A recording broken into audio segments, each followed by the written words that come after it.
جو کریم فرما دے، جو جس وقت فرما دے، اس پر پورے طور پر عمل کرنا، یہ محبت رسول کا پہلا تقاضا ہے۔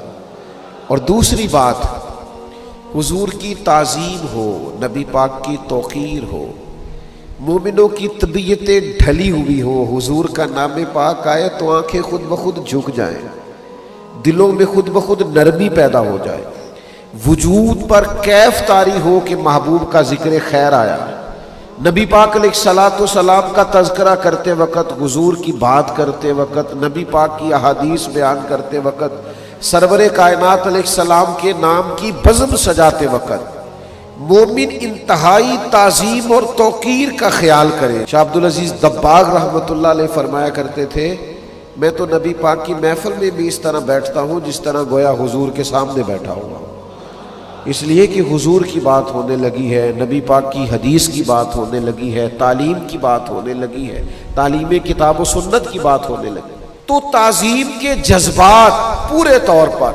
حضرت عمر ابن عاص رضی اللہ تعالیٰ عنہ صحابی رسول ہے، ہر صحابی بڑی عظمتوں والا، شانوں والا، برکتوں والا۔ حضرت عمر ابن عاص خود ایک بات ارشاد فرماتے ہیں، مسلم شریف میں موجود ہے، فرماتے لوگوں اگر تم مجھ سے کہو نا کہ حضور علیہ السلام کا حلیہ بیان کرو تو میں کریم کی بارگاہ میں رہا ہوں، صحبت اٹھائی ہے، قدمین میں بیٹھنے کا موقع ملا ہے، لیکن میں حضور کا حلیہ نہیں بیان کر سکتا۔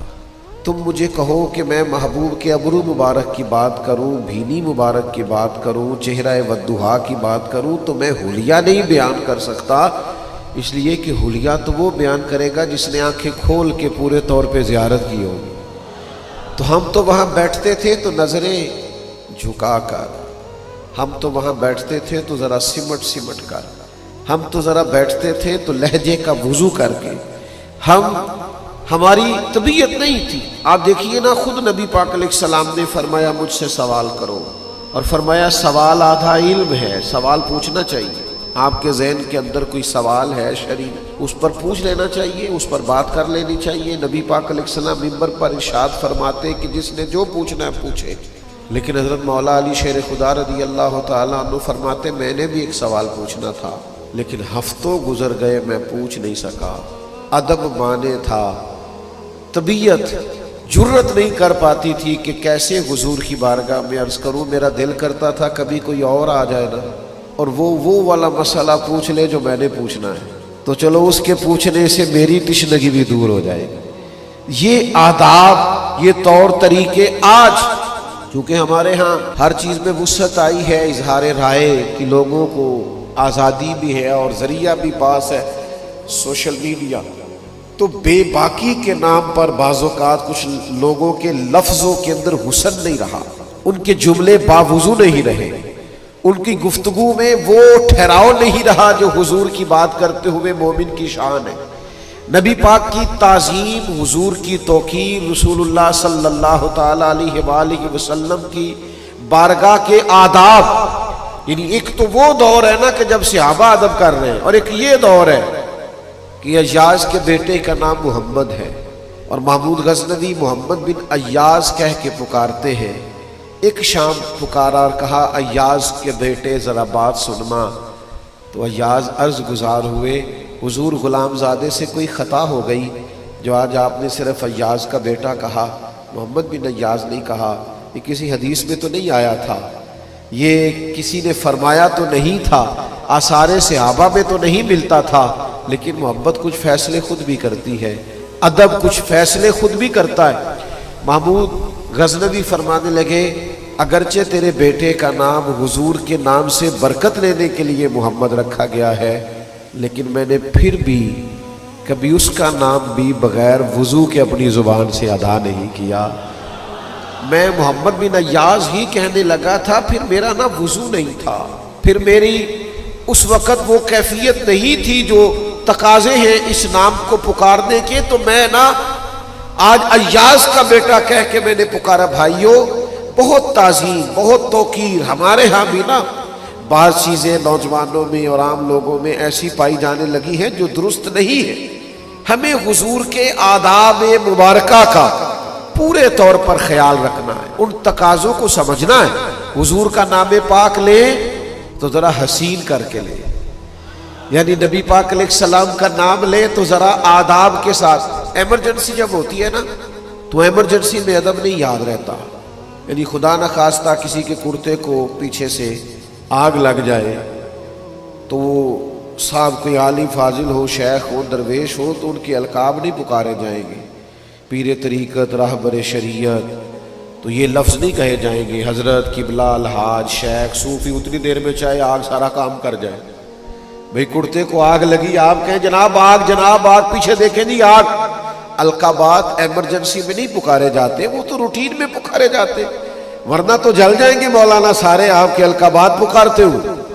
لیکن یہ صحابہ کا انداز فکر ہے، یہ ان کا انداز گفتگو ہے کہ غار ثور میں حضرت سیدنا ابو بکر صدیق رضی اللہ تعالیٰ عنہ کے پیر مبارک کو سانپ نے ڈس لیا ہے، پیر کو سانپ نے ڈس لیا ہے۔ تو نبی کریم علیہ السلام نے پوچھا ابو بکر کیا ہوا کہ آنکھوں میں آنسو ہے؟ تو انہوں نے فوراً نہیں کہا سانپ سانپ سانپ سانپ، یہ نہیں کہا، بلکہ اس ایمرجنسی میں بھی ادب یاد رہے۔ عرض کرنے لگے فدا کا ابی و امی یا رسول اللہ، حضور میری ماں بھی قربان ہو آپ کے قدموں پہ، میرا باپ بھی قربان ہو آپ کے قدموں پہ۔ حضور وہ سانپ نے ذرا پیر کو ڈس لیا تھا۔ اس ایمرجنسی میں بھی انہیں آداب بھولے نہیں، انہوں نے نبی پاک کی تعظیم کا، توقیر کا ہر جگہ خیال رکھا۔ ہمارے بزرگوں نے ہمیں جو آداب دیے تھے سینہ بسینہ، ہمیں ان کا خیال رکھنا۔ اور تیسری بات، حضور سے کسی کو پیار ہو اور پھر وہ سچ نہ بولے، نبی کریم علیہ السلام سے محبت ہو پھر انسان معاذ اللہ بددیانت بھی ہو، پیار حضور سے کرے اور سارا محلہ اس سے تنگ بھی ہو، تو پھر اس نے پیار نہیں کیا، پھر اس نے محبت کا تقاضا نہیں سمجھا، پھر اپنے محبوب کے جلووں کی روشنی سے فیض یاب نہیں ہوئی۔ یہ حدیث پاک سنیے گا، سیاستہ میں موجود ہے۔ ایک جگہ پہ نبی پاک علیہ السلام نے وضو فرمایا تو صحابہ نبی پاک علیہ السلام کا بچا ہوا وضو کا پانی اپنے وجود پر ملنے لگے، تو اللہ کے پیارے حبیب علیہ السلام نے فرمایا تم یہ کام کیوں کر رہے ہو؟ سوال کیا، اگرچہ حضور جانتے کہ تقاضۂ محبت کی وجہ سے کر رہے، وارفتگی کی وجہ سے کر رہے، جو ان کا شوق ہے حضور کی غلامی کا، اس شوق نے انہیں مجبور کیا۔ نبی پاک علیہ السلام نے پھر بھی پوچھا یہ کیوں کرتے ہو؟ تو عرض کی یا رسول اللہ آپ کی محبت کی وجہ سے کرتے ہیں۔ اور یہ صحابہ کی شان تھی، ورنہ ماں بھی کبھی کسی بیٹے کے وجود سے لگا ہوا پانی چہرے پہ نہیں ملتی، وہ بھی کبھی ریٹ صاف کرتی ہے بیٹے کی تو یوں چہرہ پھیر کے کرتی ہے۔ حضور کا بچا ہوا پانی چہروں پر وجود پر ملا جا رہا ہے۔ کریم نے سوال پوچھا کیوں کر رہے ہو؟ یا رسول اللہ صلی اللہ تعالی علیہ وسلم آپ کے ساتھ جو ہمارا پیار ہے، آپ کے ساتھ جو ہماری محبت ہے، اس محبت کی بنیاد پر یہ کر رہے ہیں۔ پتہ ہے حضور نے اسی وقت فرمایا جو چاہتا ہے نا کہ اللہ رسول سے محبت کرے اور اللہ رسول اس سے محبت کرے، اسے چاہیے جب بات کرے تو سچ بولے، اور جب اس کے پاس امانت رکھی جائے تو وہ دیانت کا مظاہرہ کرے اور اپنے پڑوسی سے اچھا سلوک کرے۔ یہ تین علامات اپنے اندر پیدا کرے، یہ تین باتیں اپنی طبیعت میں لائے تاکہ وہ اللہ رسول سے پیار کرے اور اللہ اور اس کا رسول اس سے پیار کرے۔ اگر زبانیں جھوٹ بھی بولتی ہو اور حضور کی محبت کے ترانے بھی پڑھتی ہو تو یہ تضاد ہوگا۔ اگر کوئی بددیانتی کا مظاہرہ بھی کرتا ہو اور ساتھ وہ اپنے سینے میں حضور کی محبت کا بھی تقاضا کرتا ہو تو لوگ کہیں گے یار یہ تیرا تضاد ہے، یہ بات درست نہیں ہے، تجھے عملاً بھی تو وہ ساری باتیں کرنی چاہیے نا جو محبت رسول کا تقاضا ہے۔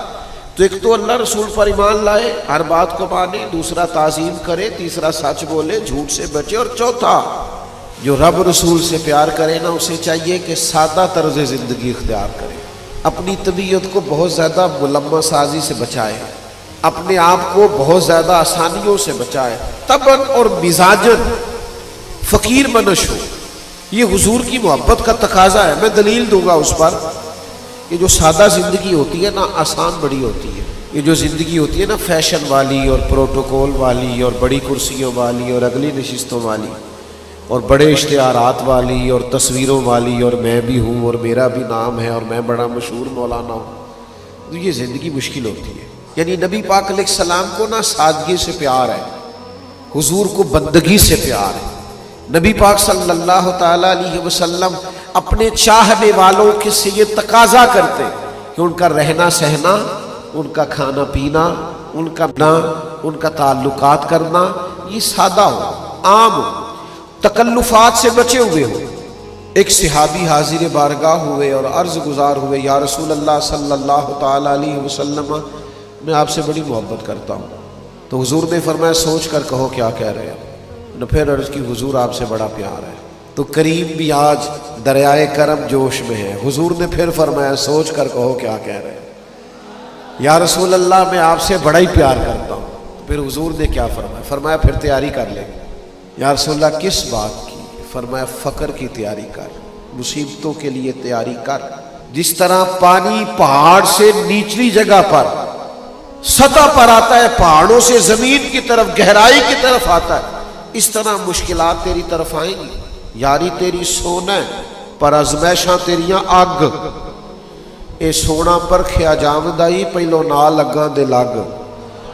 حضور نے فرمایا اگر مجھ سے پیار کرتا ہے پھر تیاری کر فقر کے لیے، تیاری کر ساتھ. اور یہاں ہمارے علماء تفسیر نے، شارحین حدیث نے لکھا ہے اس سے مراد یہ نہیں ہے کہ اس کے پاس پیسے نہیں ہوتے، اس سے مراد یہ ہے کہ اس کا مزاج فقیرانہ ہوتا ہے، اس کا انداز فقیرانہ ہوتا ہے. وہ لوگ ہر وقت سادہ رہنا پسند کرتے ہیں. جے تو چڑھیا اتے دار بھی نہیں، جے تو وکیا عشق بازار بھی نہیں، تے پھر ایڈا سستا سودا پیار بھی نہیں، تے ایڈا سوکھا لبدا یار بھی نہیں. کئی جنگل گانے پیندے نے، کئی دوزخ لنگڑے پیندے نے. جے او اس ملوں بھی مل جاوے تے ایدو سستا ہور بپار بھی نہیں. تے کچھ سمجھ نہ آوے لوکاں نو اوکا دے نال شہید کرے.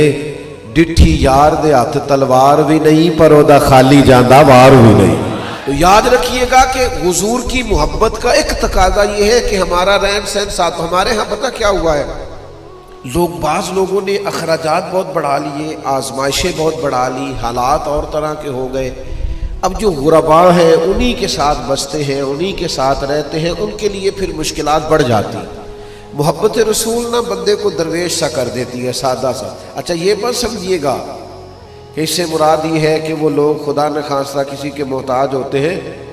اصل دولت تو ہوتی انہی کے پاس ہے جن کے سینے میں حضور کی محبت ہوتی. دنیا میں سب سے زیادہ دولت مند ہوتے ہی وہ ہیں جو نبی پاک سے محبت کرتے ہیں. میرے عزیز یاد رکھیے گا حضور نے فرمایا فقر کے لیے تیار. سارا کرتا پھٹ گیا تھا حضرت عمر کا، اتنا پھٹ گیا تھا کہ اب پیوند لگنے کی بھی جگہ نہیں تھی. تمام صحابہ نے مسجد شریف میں بیٹھ کر مشورہ کیا کہ حضرت عمر سے عرض کرنا ہے کرتا ہی نیا لے لے. حضرت صدیق اکبر رضی اللہ تعالیٰ عنہ کے وصال ظاہری تک تو اسلام پر حالات کچھ اور طرح کے تھے. اب تو اللہ نے وسعت دے دی ہے، 50,000 ہزار دینار بدری صحابہ کو ملتے ہیں اور جناب عمر کو بھی ملتے ہیں. پر حضرت عمر مسجد سے نکلتے ہیں گھر جانے تک سارے بانٹ دیتے ہیں. ایک کرتا نیا لے لینے میں کیا حرج ہے؟ اتنے وزیر سفیر ملنے آتے. سب نے مشورہ کیا لینا چاہیے. بالکل جی لینا چاہیے. یہ تو طے ہو گیا، پر یہ بتاؤ حضرت عمر سے بات کون کرے گا؟ کس میں اتنی جرت ہے ان سے گفتگو کرے؟ تو ایک صحابی کہنے لگے ہے نا ایک عظیم المرتبت شخصیت جن کی بات عمر نہیں ٹال سکتی. وہ کون ہے؟ مولا علی شیر خدا. یہ صحابہ کو خبر تھی کہ ان کی محبتیں، ان کی وابستگیاں اور ان کی آپس میں دل بستگیاں بڑی کمال ہیں. حضرت سیدنا علی المرتضیٰ شیر خدا سے عرض کیا گیا مہربانی فرمائیں آپ حضرت عمر سے کہیں کرتا نیا لے لیں، اتنے بڑے لوگ آتے ہیں اور اللہ نے وسعت دی، سارے پیسے وہ خیرات کر دیتے. تو حضرت علی کہنے لگے بات بھی تمہاری ٹھیک ہے اور کہنا بھی عمر سے چاہیے، اور یہ بھی ٹھیک ہے کہ میں کہوں گا تو وہ مان لیں گے، پر میں نے کہنا کوئی نہیں. کیونکہ مولا علی اس راز کو جانتے تھے نا جو حضرت عمر کے سینے میں نے نہیں کہنا. تو کہا پھر کیا کریں؟ کہنے لگے میں تمہیں رستہ بتا دیتا ہوں، سیدہ عائشہ صدیقہ سے عرض کرو رضی اللہ تعالی عنہا. وہ مومنوں کی ماں ہے، وہ ماں کے منصب پر ہے، وہ بات کریں گی تو جناب عمر ٹالیں گے نہیں. حضرت سیدہ کی خدمت میں عرض کیا گیا کہ دیکھیے جناب عمر فاروق کا کرتا اتنا پرانا ہو گیا کہ پیوند لگنے کو جگہ مشکل سے ملے.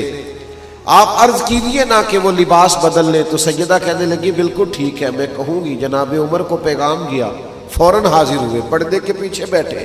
سیدہ پاک فرماتی ہیں عمر صحابہ کا خیال ہے کہ آپ مسلمانوں کی شان ہے, آپ کو اللہ نے رتبہ عطا کیا ہے, آپ اس طرح کیجئے کہ کرتا نیا لے لیجئے, اللہ نے وسعت بھی دے رکھی ہے.